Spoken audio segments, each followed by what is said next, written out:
Das Aquascaping ist eine besonders ästhetische Form der Aquaristik, bei der es dem Aquascaper darum geht, ein möglichst naturnahes Aquarium einzurichten, was eine natürliche Umgebung widerspiegelt.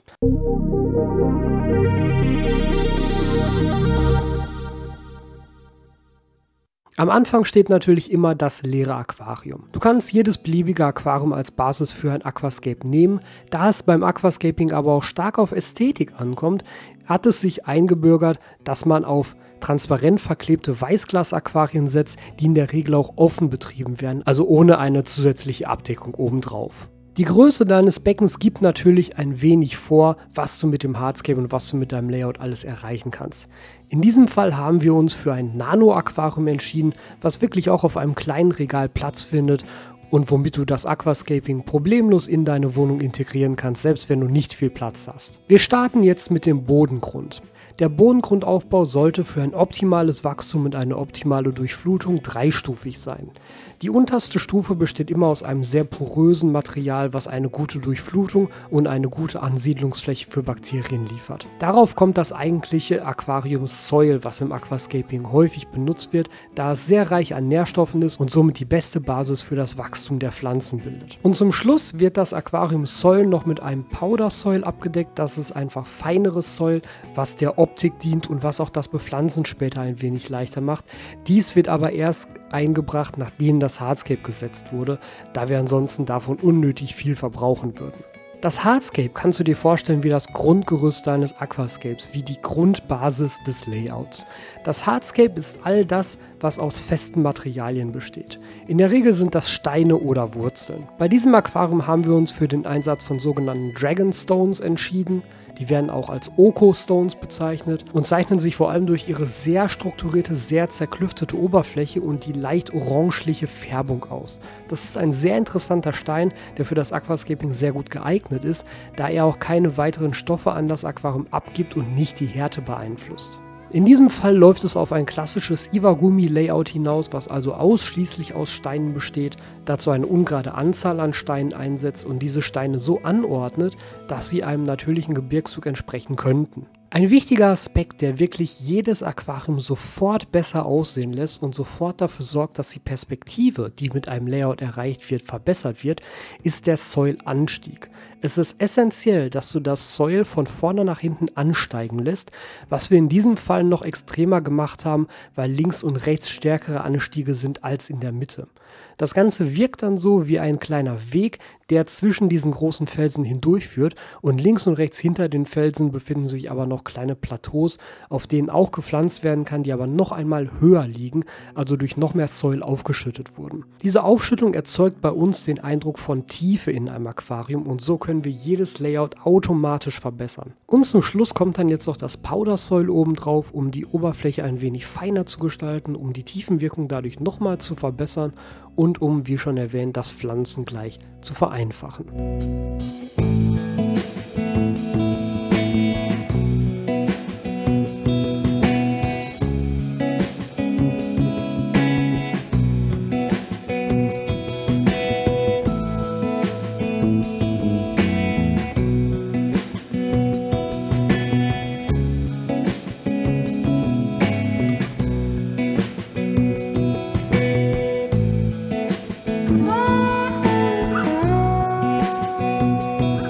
Und damit kommen wir zum nächsten Schritt, nämlich zur Vorbereitung der Pflanzen.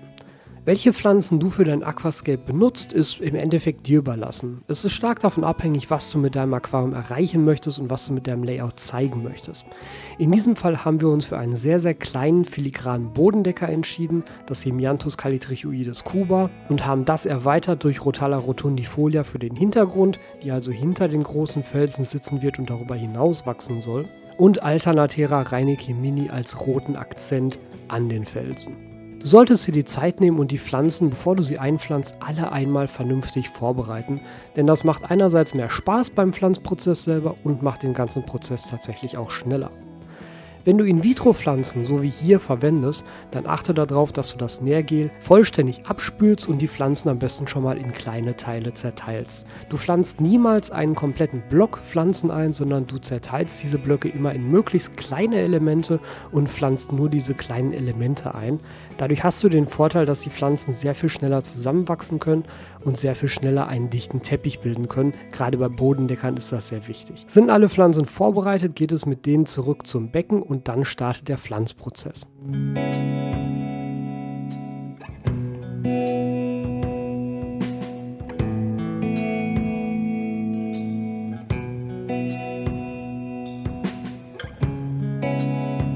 Gerade um kleine Bodendecker und aber auch längere Stängelpflanzen vernünftig einpflanzen zu können, solltest du unbedingt auf eine Aquascaping-Pinzette zurückgreifen. Mit dieser Pinzette nimmst du die Pflanzen und steckst sie dann einfach in den Bodengrund rein. Du musst dabei nicht extrem vorsichtig sein, die Pflanzen halten durchaus schon etwas aus und wichtig ist, dass sie beim späteren Fluten des Beckens nicht auftreiben können. Deshalb setz sie lieber etwas zu tief in den Bodengrund als etwas zu wenig und dann schwimmen sie dir nachher nämlich wieder auf. Gerade bei den Bodendeckern reicht es vollkommen aus, wenn nur 1, 2 winzige Blätter oben aus dem Boden rausgucken.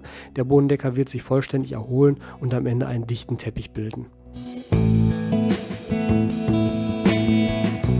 Ein nützlicher Tipp, wenn du an einem Hang pflanzt, setze die Pflanzen nicht gerade von oben herein, sondern schiebe sie ein wenig schräg zum Hang hinein, sodass du in einem 90-Grad-Winkel zum Hang pflanzt und nicht in einem 90-Grad-Winkel zum Boden. Für die Pflanzen ist das kein Problem, die wachsen trotzdem weiter nach oben, aber die Wurzeln stecken dann tiefer im Hang und sie treiben nicht so schnell auf.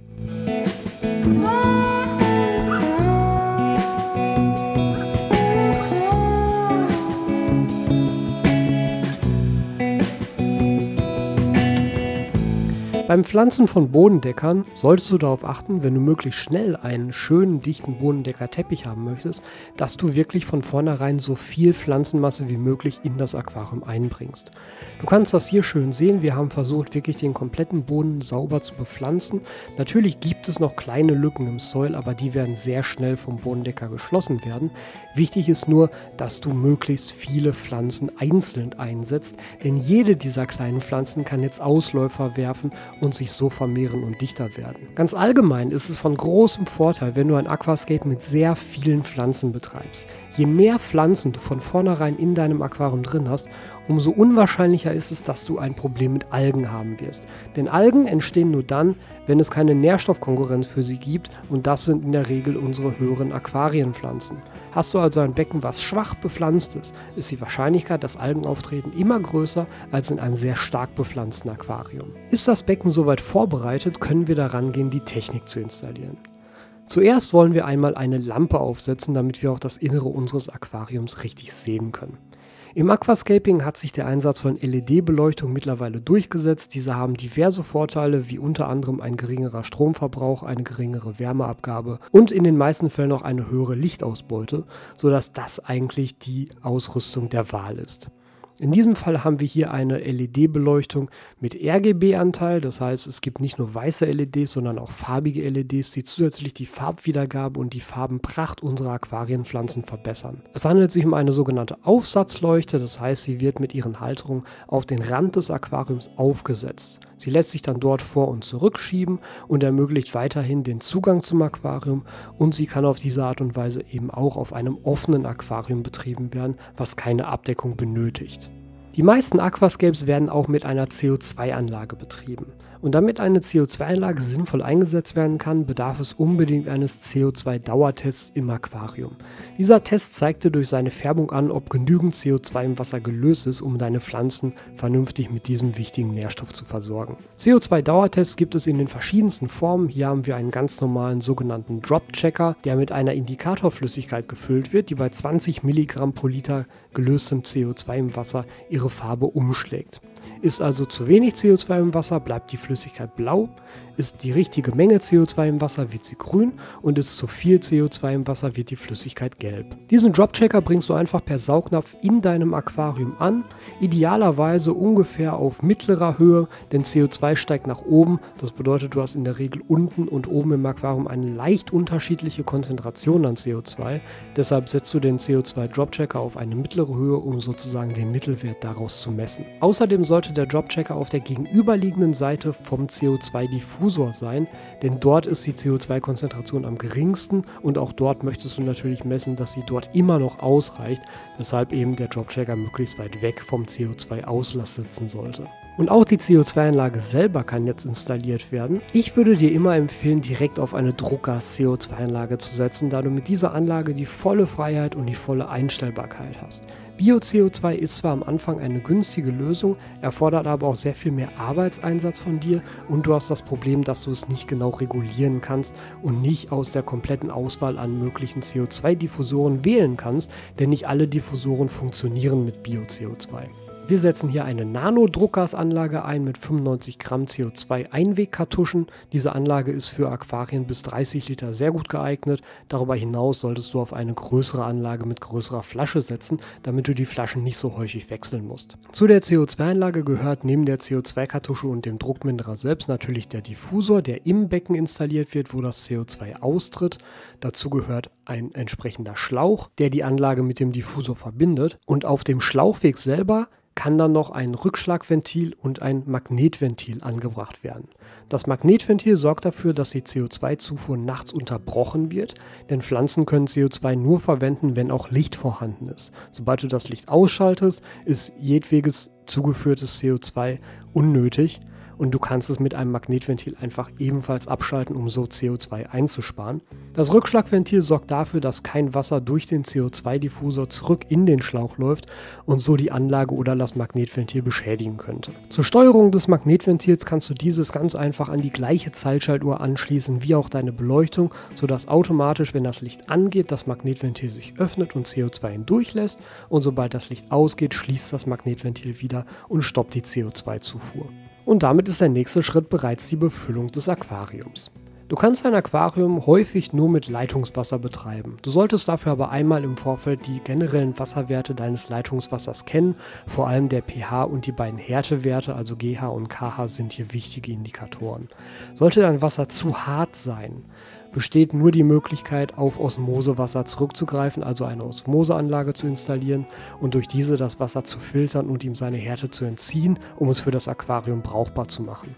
Bei der ersten Befüllung des Aquariums ist es wichtig, sehr, sehr vorsichtig und langsam vorzugehen, damit du keine Löcher in den Bodengrund spülst und aus Versehen Pflanzen wieder auftreiben lässt und generell dein Layout beschädigst. Zu diesem Zweck solltest du das Wasser langsam und vorsichtig über das Hardscape laufen lassen und nie direkt auf den Boden selber laufen lassen. Du kannst hier auch weitere Hilfsmittel dazu holen, zum Beispiel kannst du das komplette Aquarium einmal mit Küchenpapier oder Küchenkrepp auslegen und das Wasser dann dort drüber laufen lassen. Das schwächt den Wasserstrahl ebenfalls ab und sorgt dafür, dass kein Boden verschwemmt und keine Pflanzen auftreiben und das Küchenpapier kannst du dann am Ende, wenn das Aquarium voll ist, einfach wieder rausnehmen. Andere Methoden wären, das Wasser durch die hohle Hand laufen zu lassen oder beispielsweise ein Sieb oder einen kleinen Unterteller in das Aquarium zu geben und das Wasser dort drüber laufen zu lassen.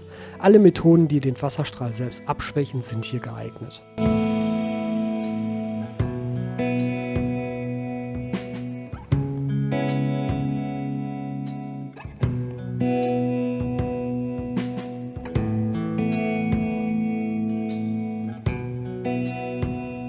Ist das Aquarium jetzt fertig befüllt, fehlt nur noch die Installation des Filters.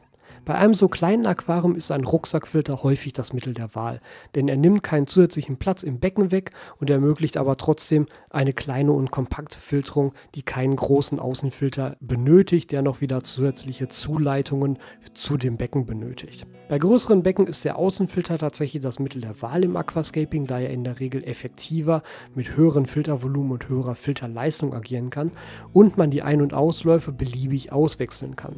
Du hast dort die Wahl zwischen Glaseinläufen oder Edelstahleinläufen, was einfach dann an die Optik deines Aquariums angepasst und so auch wieder die Ästhetik unterstützen kann. Und jetzt ist das Becken befüllt und der Filter läuft und das bedeutet, heute ist Tag 1 deiner Einfahrphase.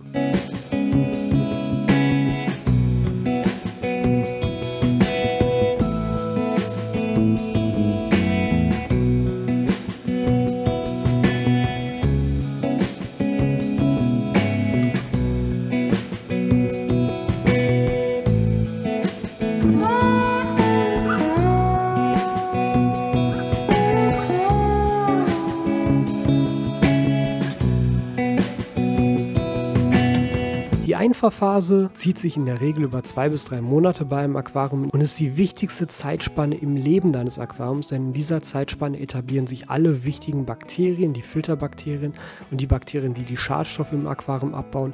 In dieser Phase wirst du wahrscheinlich auch mit Algen zu kämpfen haben. Das ist aber nicht weiter schlimm, denn solange das Aquarium in der Einfachphase ist, ist es nicht stabil. Und in dieser instabilen Phase treten Algen auf, sie verschwinden aber auch ganz häufig von alleine wieder, sodass du da keine Sorge haben musst. Es ist ganz wichtig, dass du in dieser Zeit viel Geduld mitbringst und deine Pflegemaßnahmen an deinem Aquarium regelmäßig und gewissenhaft durchführst und nicht zu sehr darauf achtest, was in deinem Aquarium passiert. Denn diese ganzen Prozesse werden sich mit der Zeit von selber einspielen, da hast du wenig Einfluss drauf. Achte nur darauf, dass du immer dafür sorgst, regelmäßig deine Wasserwechsel zu machen. Wenn du ein Aquascape mit Soil aufsetzt, empfehle ich dir in den ersten 2 bis 3 Wochen ruhig 2 bis 3 Mal pro Woche 50% Wasserwechsel zu machen, denn das Soil gibt sehr viele Nährstoffe ab, die deine Aquarienpflanzen zu diesem Zeitpunkt noch gar nicht verbrauchen können. Setzt du kein Soil ein, ist es völlig in Ordnung, wenn du nur einmal pro Woche Wasser wechselst. Nach ungefähr 3 Wochen ist es dann auch mit Soil so, dass ein Wasserwechsel pro Woche ausreicht, allerdings mindestens 50% des Wasservolumens sollten dabei durch Frischwasser ersetzt werden. Und dann siehst du bereits nach ein paar Tagen das allererste Wachstum bei deinen Aquariumpflanzen und kannst dich darauf freuen, bald ein schönes und ästhetisches Aquascape dein eigen zu nennen.